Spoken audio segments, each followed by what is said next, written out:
After being baptized by John the Baptist, Jesus started to teach. The kingdom of heaven is near, calling everyone to turn away from their sins, believe the good news, and return to God. His teaching had an authority unlike anything anyone had seen. He taught in parables, calling people to a new way of life, marked by justice, love, forgiveness, and righteousness. Throughout his ministry, Jesus revealed the kingdom of God. He healed the sick, opened the eyes of the blind, cleansed the lepers, calmed the storm, and even raised the dead to life. Jesus reached out to the marginalized, to the broken, and to the outcasts, restoring their honor and revealing God's heart for all people. One day, as Jesus was teaching, the tax collectors and sinners came near him to hear him. When the Pharisees and scribes saw this, they complained and said, "This man receives sinners and eats with them."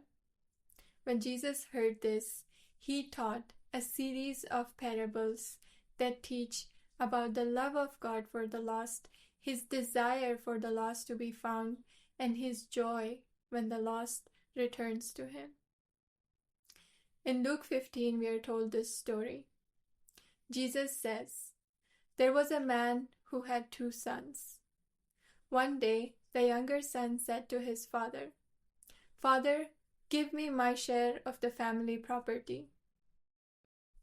So the father divided his property between his 2 sons. Not long after that, the younger son packed everything he had and set off for a country far away. He spent all his money on wild living there. And when he had spent everything, there was a great famine in that country. So he did not have what he needed. Then he went out and hired himself to a citizen of that country, who sent him to the fields to feed the pigs. And he desired to fill his stomach with the food the pigs were eating.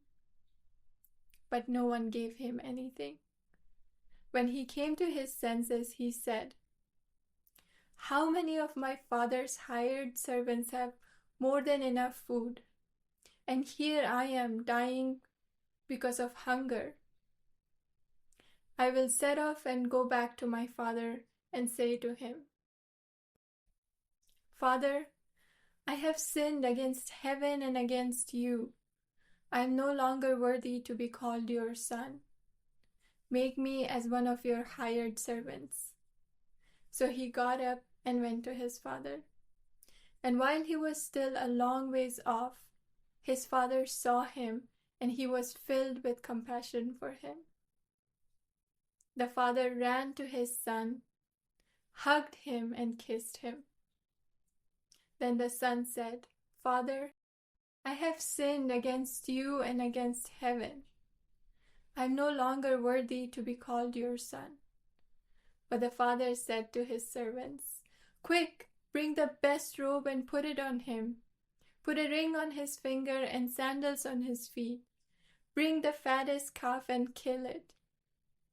Let's have a feast and celebrate. For this son of mine was dead and is alive again. He was lost and is found.' So they began to celebrate. Now the older son was out in the field. When he came home and heard the music and the dancing, he called one of the servants and asked, 'What is going on?'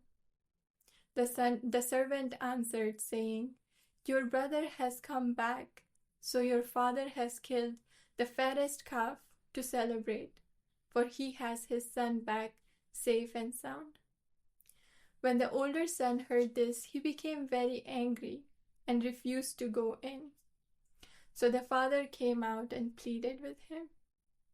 But he said to the father, 'Look, for all these years I have served you like a slave and never disobeyed you. But you have never given me even a young goat, so I can celebrate with my friends. But now, this son of yours, who has spent your property with the prostitute, comes home and you kill the fattest calf for him?"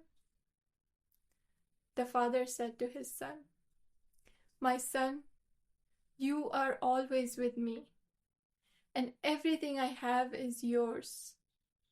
But we had to celebrate and be glad.